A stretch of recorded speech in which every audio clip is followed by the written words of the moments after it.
नमस्कार दर्शकों, स्वागत है आपका टीवी 24 पर। आपके साथ मैं हूं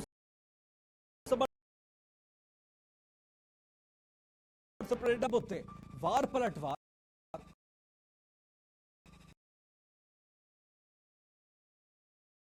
नेताओं की बयानबाजी, वादे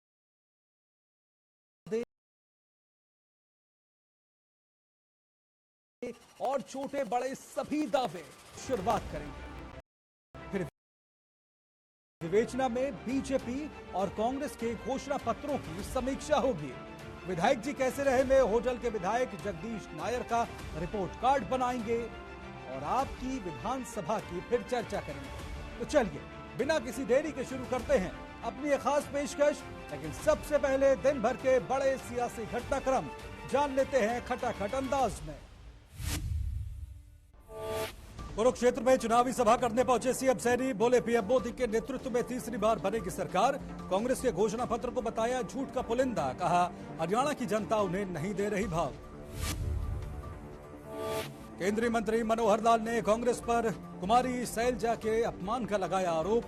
बोले दलित बहन का हुआ अपमान, दी गई गालियां। करनाल में जनसभा के दौरान मनोहर लाल ने हुड्डा परिवार पर साधा निशाना। बोले बापू और बेटे में शुरू हुई लड़ाई। बापू कहता है मैं बनूंगा सीएम, तो बेटा कहता है मैं बनूंगा।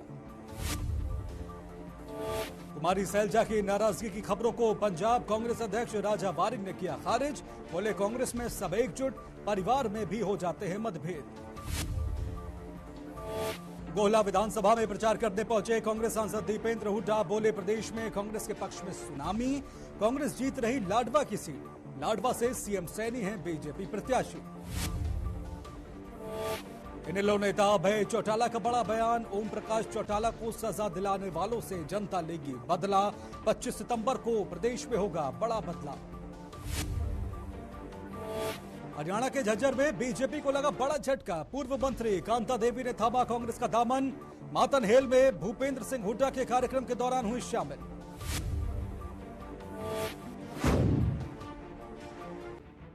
क्या भिवानी विधानसभा सीट पर कांग्रेस ने इस बार बीजेपी को वॉकओवर दे दिया है? ये सवाल इसलिए क्योंकि गठबंधन के तहत ये सीट कांग्रेस ने सीपीएम को दी है, जिस पर कांग्रेस सीपीएम गठबंधन के साझा उम्मीदवार कॉमरेड ओम प्रकाश मैदान में है। सियासी जानकारों का कहना है कि भिवानी का नाम कभी किसी वाम आंदोलन से नहीं जुड़ा है। साथ ही इस शहर से कभी कोई बड़ा वामपंथी नेता भी नहीं निकला।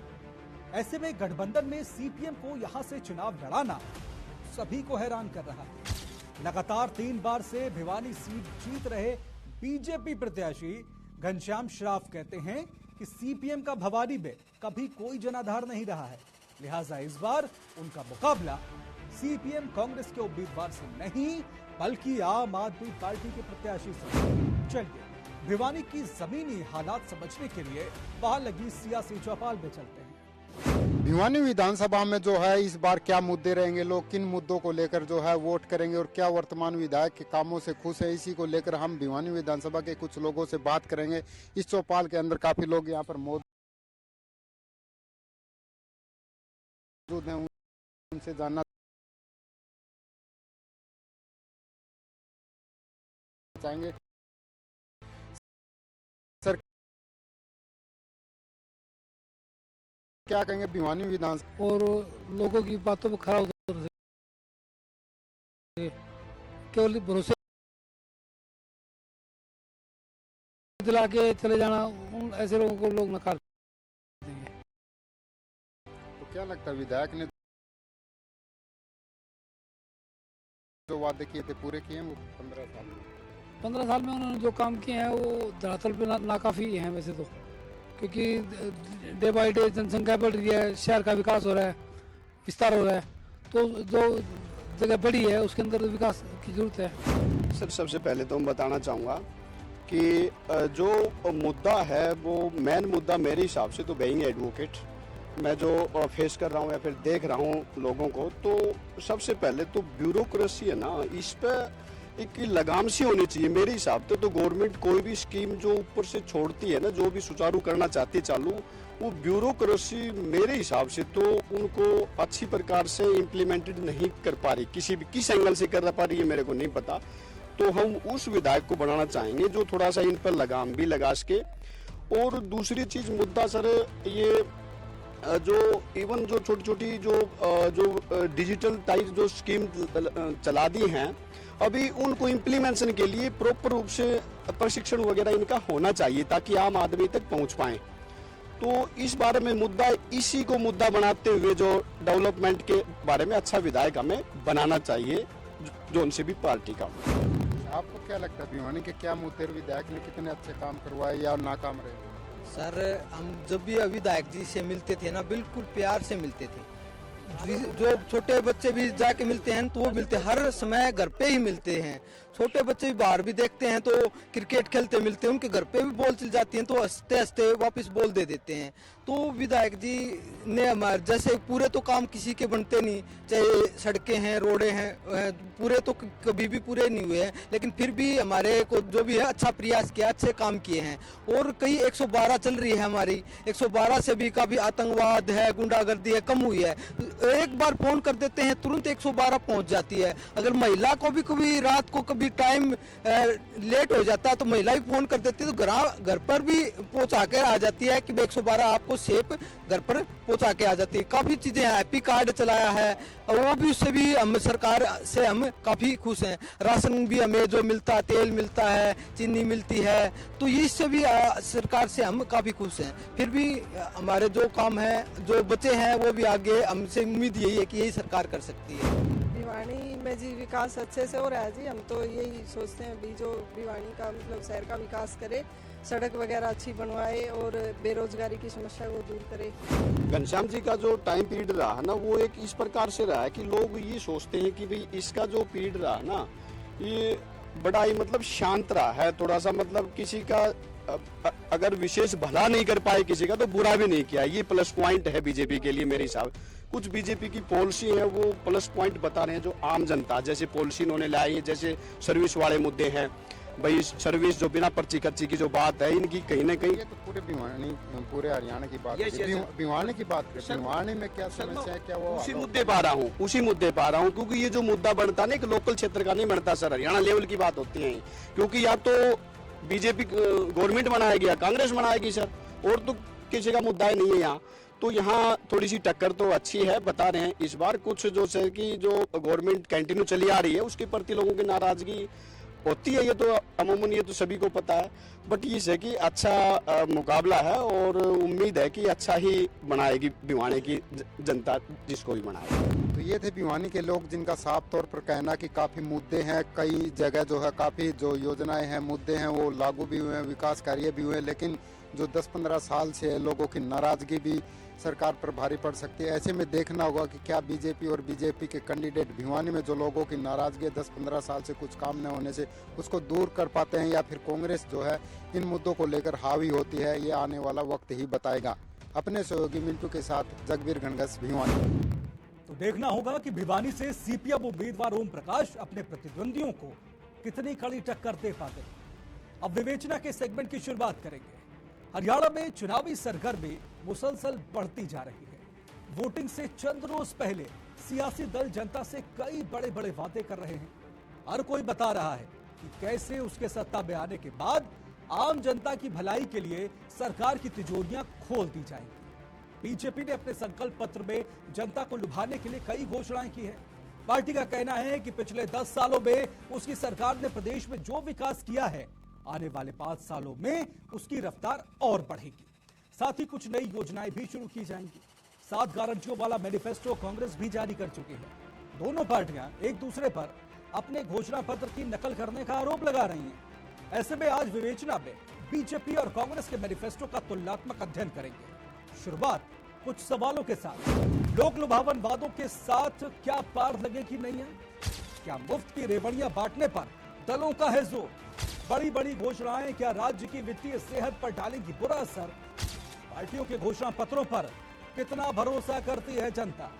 हरियाणा में राजनीतिक दलों के घोषणा पत्रों के जारी होने का सिलसिला परवान चढ़ रहा है। कांग्रेस के बाद गुरुवार को बीजेपी ने भी विधानसभा चुनाव के लिए अपना संकल्प पत्र जारी कर दिया। भरोसा दिल से बीजेपी फिर से के नारे के साथ पार्टी ने 72 पन्नों के घोषणा पत्र में सभी वर्गों क्षेत्रों के लिए 20 संकल्प लिए हैं। इससे एक दिन पहले यानी बुधवार को कांग्रेस ने 7 वादे पक्के इरादे नाम से अपना घोषणा पत्र जारी किया था, जिसमें जनता से कई अहम वादे किए गए थे। बीजेपी और कांग्रेस के मैनिफेस्टो का अध्ययन करने वाले सियासी जानकारों का कहना है कि दोनों पार्टियों ने कई मामलों में लगभग एक जैसी घोषणाएं की हैं। साथ ही दोनों ने कुछ अलग अलग वादे भी किए हैं। आइए अब जब दोनों ही पार्टियों के मैनिफेस्टो जारी हो चुके हैं तो इनका तुलनात्मक अध्ययन कर लेते हैं। सबसे पहले बात महिलाओं के लिए जारी की गई योजनाओं की। हाल ही में कई राज्यों के विधानसभा चुनाव और लोकसभा चुनाव में महिलाओं को केंद्र में रखकर बनी कई योजनाएं चर्चा में रही। मध्य प्रदेश, छत्तीसगढ़, झारखंड, हिमाचल, कर्नाटक और तेलंगाना में महिलाओं को आर्थिक मदद देने के लिए कई योजनाएं शुरू की गई। अब ऐसी ही एक योजना का वादा हरियाणा की महिलाओं से भी किया जा रहा है। अपने संकल्प पत्र में बीजेपी ने महिलाओं को हर महीने 2100 रुपए की वित्तीय मदद देने का वादा किया है। ये वादा लाडो लक्ष्मी योजना के तहत पूरा किया जाएगा। साथ ही हर घर गृहिणी योजना के तहत अंत्योदय और बीपीएल परिवारों को मात्र 500 रुपए में एलपीजी सिलेंडर मिलना जारी रहेगा। अव्वल बालिका योजना में ग्रामीण क्षेत्रों में कॉलेज जाने वाली हर छात्रा को स्कूटी दी जाएगी। उधर कांग्रेस के घोषणा पत्र भी महिलाओं के लिए कई घोषणाएं कर चुका है। कांग्रेस का वादा है कि उनकी सरकार आने पर महिलाओं को सशक्त बनाने के लिए सभी महिलाओं को 2000 रुपए प्रतिमाह दिया जाएगा। साथ ही महिलाओं को 500 रुपए में गैस सिलेंडर भी मिलेगा। अपने संकल्प पत्र में बीजेपी ने किसानों से भी कई वादे किए। इसमें सबसे अहम वादा सभी 24 फसलों की घोषित एमएसपी पर खरीद जारी रखने का है। वहीं कांग्रेस ने कहा है कि वो किसानों के लिए एमएसपी की कानूनी गारंटी सुनिश्चित करेगी। इसके साथ ही अन्नदाताओं को तत्काल फसल मुआवजा प्रदान करने का ऐलान भी कांग्रेस ने किया है। दोनों मुख्य दलों के घोषणा पत्रों में युवा वर्ग पर खासा फोकस किया गया है। बीजेपी ने अपने संकल्प पत्र में कहा है कि उसकी सरकार 2 लाख युवाओं को बिना पर्ची, बिना खर्ची पक्की सरकारी नौकरियां देगी। साथ ही 5 लाख युवाओं के लिए रोजगार के अन्य अवसर भी पैदा किए जाएंगे। नेशनल अप्रेंटिसशिप प्रमोशन योजना के माध्यम से मासिक स्टाइपेंड की सहायता भी उपलब्ध कराई जाएगी। पार्टी ने यह भी घोषणा की है कि हर हरियाणवी अग्निवीर को सरकारी नौकरी दी जाएगी। युवाओं के लिए कांग्रेस ने भी अपने पिटारे से तमाम वादे किए। कांग्रेस ने दावा किया कि हरियाणा में बीजेपी सरकार के कार्यकाल के दौरान 2 लाख सरकारी पद जो मंजूर हैं लेकिन जिन्हें भरा नहीं गया, उन सभी पदों पर भर्तियां की जाएंगी। साथ ही कांग्रेस ने हरियाणा को नशा मुक्त बनाने की भी घोषणा की है।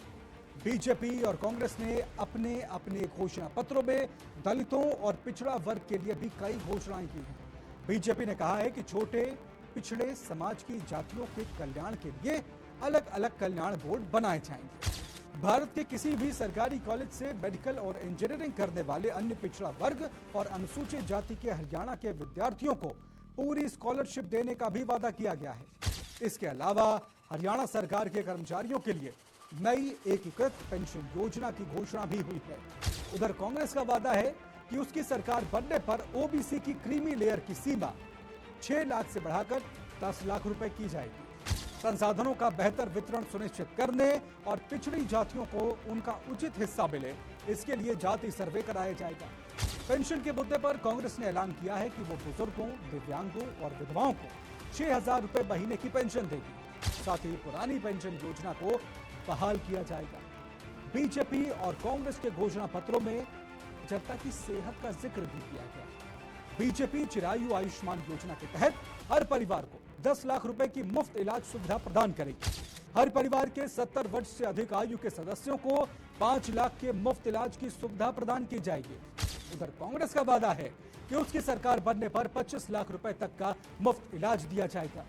राजस्थान की अशोक गहलोत सरकार ने अपने कार्यकाल के दौरान चिरंजीवी योजना के नाम से ऐसी ही योजना शुरू की थी। बीजेपी और कांग्रेस दोनों दलों ने गरीबों की छत और घरों के बिजली बिल का भी पूरा ध्यान रखा है। बीजेपी के घोषणा पत्र में शहरी और ग्रामीण क्षेत्रों में 5 लाख आवास उपलब्ध कराने की बात है। वहीं पीएम सूर्य घर मुफ्त बिजली योजना के माध्यम से 5 लाख घरों को मुफ्त बिजली दी जाएगी। उधर कांग्रेस ने अपने घोषणा पत्र में घर और जमीन दोनों के संबंध में ऐलान किए हैं। साथ ही महंगाई को ध्यान में रखते हुए हर घर को 300 यूनिट मुफ्त बिजली देने की घोषणा भी की है। राव साहब, बीजेपी ने घोषणा पत्र जारी किया है, घोषणाएं की हैं, क्या लग रहा है कि ये घोषणाएं कितनी पूरी हो पाएंगी, क्या कुछ रहेगा? आपका बहुत बहुत धन्यवाद। बाकी आपने पिछले 10 साल से देखा है कि अपनी बातों पर कितना खरा उतरी है बीजेपी। ये तो सिर्फ अंबानी अडानी की पार्टी और एक मैनेजमेंट करती है। ये झूठे मैन्युफैक्चर जारी करना या कुछ भी करना इनका काम है, ये जनता को बहकाना। आज अपने होडल हल्के में जगदीश नायर पिछले विधायक रहे थे और उदयवान जी उसके सामने है। आज अपने पापों को छिपाने के लिए बीजेपी का विधायक आज कांग्रेस को सपोर्ट कर रहा है। जितने भी उनके साथी हैं, चाहे बलदेव सरपंच हो चाहे कोई भी है, सारे उदयवान के साथ चिपके पड़े हैं। तो वो क्यों उन्होंने अवैध धन कमाया है। आज होडल की ये दुर्दशा है, कोई भी विकास कार्य नहीं हुआ, सिर्फ लूटपाट के अलावा। ये घोषणाएं क्या लगती हैं कि अमली जामा होगा इन भैया? इन घोषणाएं तो जब ये सरकार आएगी जब ही तो पूरा करेगी। अच्छा। इनकी तो 20 भी ना है, गिन लेना, हम देते हैं दावे के साथ। हरियाणा आए प्रधान है, यहाँ पे मरोड़ काटी जाती है। अब की बार ये खट्टर और ये जो नायब सैनी है ना, इनकी मरोड़ काट देगा हरियाणा। 20 से ज्यादा सीटें नहीं है। आपने देखा होगा कि बीजेपी के शासन 10 साल कार्यकाल को भी देखा है, ये सब झूठा है। झूठ और लूट इनका काम है। ये जनता को झूठे वादा यानी कि वोट लेने के हासिल करने के कारण लोगों से ये अपना घोषणा पत्र जारी कर रहे हैं, लेकिन वो सब झूठा रहा। जब 10 साल इनका शासन रहा, जब कहाँ चले गए थे ये लोग, तब विकास की याद नहीं आई इनको। आज विकास की याद आ रही है। आज जनता दुखी है, या कर्मचारी हो या व्यापारी हो या किसान हो या मजदूर हो या खिलाड़ी हो, सब वर्ग इन सरकारों से दुखी हो चुका है। आपने कांग्रेस की भी कार्यकाल देखा, हमारा जो क्षेत्र था, हमारा जो प्रदेश था, भेदभाव की राजनीति करी इन लोगों ने। हुड्डा जी यहाँ से सारे क्षेत्र, उद्योग क्षेत्र को उठा के ले गए, चाहे वो IMT की बात हो या मेडिकल कॉलेज की बात हो या स्टेडियम की बात हो या उद्योग क्षेत्र की बात हो, नौकरियों की बात हो, सारी नौकरी झज्जर, रोहतक यानी और सोनीपत। लोगों को चुनाव के दौरान लुभावने वादे किए जा रहे हैं। बिल्कुल कतई झूठे वादे लोगों को बहका रहे हैं कि अब की बार ये कर देंगे वो कर देंगे, लेकिन तब क्यों ना किया, तब इनकी सरकार थी। आज ये लोगों को दोबारा से बहकाने का काम कर रहे हैं। जनता आज समझदार है, पढ़ी लिखी है, जान चुकी है। अब की बार वोट की चोट से इनको देगी जवाब। भाजपा ने संकल्प पत्र अपना घोषित किया है, क्या कहोगे बीजेपी के लिए कितना कामयाब हो सकता है चुनाव में? मैडम, मैं आपसे पहले ही कह चुका हूँ, बीजेपी भी बेहद झूठी पार्टी है इन माई वर्ड्स। ये तो पहले 10 साल से देख रहे हैं इसका घोषणा पत्र को, कोई साबित नहीं हुआ कोई भी। तो इस बार ये जो संकल्प पत्र है ये कोई फायदा जनक नहीं होगा, झूठ का पुलिंदा है, सिर्फ वोट हासिल करने के लिए। लोगों की उम्मीदों पर खरा उतर पाएगा कौन? घोषणा पत्र पूरी होंगी क्या घोषणाएं?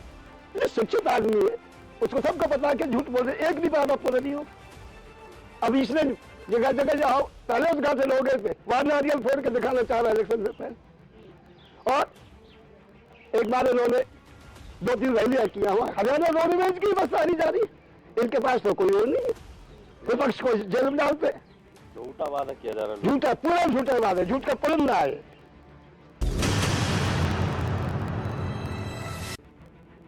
वादा खिलाफी की वजह से घोषणा पत्रों की विश्वसनीयता में कमी आई है। इन्हें फिर से भरोसेमंद बनाने के लिए सियासी दलों को चाहिए कि वो जनता से सिर्फ वही वादा करें जिसे वो पूरा कर सकें। ऐसे वादे बिल्कुल ना करें जो बाद में जुमला साबित हो। हरियाणा विधानसभा चुनाव में होटल हॉट सीट बनी हुई है, क्योंकि कांग्रेस ने यहां से अपने प्रदेश अध्यक्ष चौधरी उदयभान को फिर से मैदान में उतारा है। इस सीट पर बीजेपी के जगदीश नायर और कांग्रेस के उदयभान के बीच ही मुकाबला देखने को मिलता है, लेकिन इस बार बीजेपी ने अपने सिटिंग विधायक जगदीश नायर का टिकट काटकर हरिंदर सिंह रामरतन को मैदान में उतारा। आइए जानते हैं बीजेपी विधायक जगदीश नायर के पिछले 5 सालों में क्षेत्र का कितना विकास हुआ है, यहाँ की जनता की उनके बारे में क्या राय है। संतोष जी, क्षेत्र का कितना विकास हुआ है इस भाजपा सरकार में? कुछ भी नहीं हुआ। क्या समस्या है फिलहाल? यहाँ पानी की सबसे ज्यादा समस्या है। अच्छा। हाँ, 5 साल तक हमारा अनाज भी नहीं पैदा, हमारे बच्चे भूखे मर रहे हैं। हाँ, आज लोग हमें मार्ग नहीं मिले सरकार से, ना या पानी पर सरकार ने मतलब पानी की नहीं वो करी, वो तो MLA खा गो, सारे MLA सरपंच मिलकर सारे खा गए। ठीक है, आज लोग यूं सरपंच अब तो यहाँ पे पानी नहीं है, हम बहुत पानी में हमारे बालक बच्चे हम सब इसमें रहे। आज लोग हमारे कोई गिरारा बने हो ना कोई पानी का साधन हो ना जी, हम भूखे मरने इतना होता आगे हमारे। इस बार कैसे विधायक चाहते हो? कच्ची भी ना आए यहाँ से कम से हमें तो ऐसा चाहिए जो हमें ना अनाज पैदा हो और हमारे बालक पर है। और क्या क्या समस्या है यहाँ पर जी? सब चीज की समस्या है, किसी भी चीज समाधान नहीं हुआ। कोई भी चीज को नहीं, आज बहुत टाइम के नहीं आ जाए और वहाँ के बाद कोई मतलब नहीं काई चीज से, फिर ना देखे कोई भी कहाँ है रोज। कैसा विकास चाहते हैं? हम तो जी ऐसा चाहना जो हमारे बालक पर है, अनाज पैदा हो, पानी का साधन हो और ये हमारे ये बने गरारे कितनी गंदगी पैदा है ये में। बरसात के मौसम में कैसा हाल हो जाता है? बरसात ऐसी है क्या? तारीख में ये ज्यादा है, फिर की तो सबरी खत्म है पर ये ज्यादा इसको नहीं बन, मतलब कि जो गाँव का पानी आ रहा है ना उसको भी निकार नहीं है, वो भी हमारे खेत में पानी चल रहा है उसमें 12 माह। नई सड़कें कब की बनी है? यहाँ तो जी पता नहीं कोई 6 साल, हमें तो 10-12 साल से हम देख रहे बातें पहले बनी, 10-12 साल से हमारे कोई नहीं बनी सका। क्या क्षेत्र में कितने विकास? अरे कुछ भी विकास नहीं पानी की व्यवस्था, नहीं बिजली की है और नहीं बच्चे लगे हैं, कुछ भी नहीं हो, क्या करे? हाँ, विकास नहीं हाँ, कोई अस्पताल में कोई मशीनरी न हो, कोई एक्सरा बारी न हो, कोई कैसो भी मशीनरी न हो कि क्या करे? हाँ हाँ, ये हम इन सारा बातें बना रहे और बना रहे, अपने अधिकार ले रहे। रावत साहब का नंबर इस बार आके रहेगा? क्यों रावतों को आ लिया, डाकरों को आ लिया, हमारी बारी है। पिछले 10 सालों में पलवल को भाजपा सरकार ने बर्बाद किया है, लोगों को मायूस किया है, बेरोजगारों को मायूस किया है। यहाँ की सब्जी मंडी और मंडी की हालत देखिए, यहाँ ट्रैक्टर मार्केट की हालत देखिए, यहाँ जाम इतने लगते हैं, यहाँ सड़कों पर बारिश में पानी खड़ा हो रहा है, सीवर ठप पड़े हैं, सीवर और पानी के जो नए काम हुए हैं वो घोटाले हैं। और यहाँ पलवल के अस्पताल की जो मैंने बनवाया था बदहाली है, जो स्टेडियम हमने मंजूर किया था वो भी इन्होंने ना के बराबर उसको खड़ा किया है। और जो गुड़गांव नोएडा की तर्ज पर हम पलवल को बनाना चाहते थे वो नहीं हो पाया, बल्कि पलवल को बीजेपी ने गांव की तरह बनाकर छोड़ दिया। ये भाजपा के नेताओं की देख रेख में और पुलिस की शरणागत और ये गुंडे, भाजपा नेता, गुंडे और पुलिस तीनों मिले हुए, तब ये फिरौती का लूटमार का काम चल रहा है। और हमारी सरकार बनेगी, इनके सबके चेहरे उजागर करेंगे कौन वो गुनहगार लोग। और अब बारी आपकी विधानसभा की, जिसमें आज सोनीपत, गन्नौर, राई, खरखौंदा, गोहाना और बरौदा विधानसभा क्षेत्रों की चर्चा करेंगे। नमस्कार, स्वागत है आपका आपकी विधानसभा में। 2019 की विधानसभा चुनाव में सोनीपत सीट से कांग्रेस के उम्मीदवार सुरेंद्र पंवार ने जीत हासिल की थी। उन्होंने अपनी प्रतिद्वंदी कविता जैन को 32,861 वोटों से हराया था। सोनीपत से बीजेपी के टिकट पर कविता जैन इससे पहले लगातार 2 बार विधायक रही थी। वो साल 2019 और 2014 में इस सीट से विधायक चुनी गई थी। आमतौर पर ये सीट कविता जैन का गढ़ रही है। हालांकि अगर पूरे सोनीपत की बात करें तो पूर्व सीएम और कांग्रेस के वरिष्ठ नेता भूपेंद्र सिंह हुड्डा का ये गढ़ माना जाता है। राई विधानसभा निर्वाचन क्षेत्र एनसीआर का हिस्सा है। इस इलाके में शहरी और ग्रामीण क्षेत्रों का मिश्रण है। राय विधानसभा सीट पर हुए 2019 के विधानसभा चुनाव में बीजेपी के मोहन लाल बडोली ने 2,662 वोटों के अंतर से राय सीट जीती थी। 2014 के हरियाणा विधानसभा चुनाव में इस सीट से कांग्रेस उम्मीदवार जय तीरथ ने मात्र 3 वोटों के अंतर से सीट जीती थी। उन्हें 36,703 वोट मिले थे। खरखौदा एक एससी सीट है। 2019 की विधानसभा में कांग्रेस के जयवीर सिंह ने 1,544 वोटों के अंतर से इस सीट पर जीत हासिल की। उन्हें 38.05 वोटर शेयर के साथ 38,577 वोट मिले थे। जयवीर सिंह ने जेजेपी के पवन कुमार को हराया था, जिन्हें 37,033 वोट मिले थे। 2014 के विधानसभा चुनाव में जयवीर सिंह ने इस सीट से जीत हासिल की थी। 2014 के विधानसभा चुनाव में जयवीर सिंह को 37.42% वोट शेयर के साथ 37,829 वोट मिले थे। गोहाना विधानसभा सीट पर 2019 में कांग्रेस ने जीत दर्ज की थी। साल 2019 में गोहाना में कुल 33.39% वोट पड़े थे, जिसमें कांग्रेस से जगबीर सिंह मलिक ने लोकतंत्र सुरक्षा पार्टी के राजकुमार सैनी को 4152 वोटों के मार्जिन से हराया था। गन्नौर विधानसभा क्षेत्र सोनीपत के उत्तरी भाग में है, जो दिल्ली के करीब है। 2019 में गन्नौर में कुल 48.33% वोट पड़े थे। साथ ही भारतीय जनता पार्टी से निर्मल चौधरी ने कांग्रेस के कुलदीप शर्मा को 10,280 वोटों के मार्जिन से हराया था। हरियाणा विधानसभा चुनाव 2024 में सोनीपत जिले की बरौदा सीट पर सियासी जंग रोचक हो गई है। बीजेपी ने पूर्व सांसद के बेटे प्रदीप सांगवान को टिकट दिया है। इनका मुकाबला विधायक इंदुराज नरवाल से है। आपको बता दें कि 2019 के विधानसभा चुनाव में बरौदा सीट से कांग्रेस के श्री कृष्ण हुड्डा ने जीत हासिल की थी। हुड्डा को कुल 42,566 वोट मिले थे। वहीं दूसरे नंबर पर बीजेपी के योगेश्वर दत्त रहे थे, उन्हें कुल 37,726 वोट मिले। इस सीट पर कांग्रेस का वोट प्रतिशत 34.67 था और बीजेपी का वोट प्रतिशत 30.73 था। आपकी विधानसभा में फिलहाल के लिए इतना ही। नमस्कार। चलिए, इसी के साथ हमारी आज की विशेष पेशकश में फिलहाल इतना ही। मुझे दीजिए इजाजत। नमस्कार।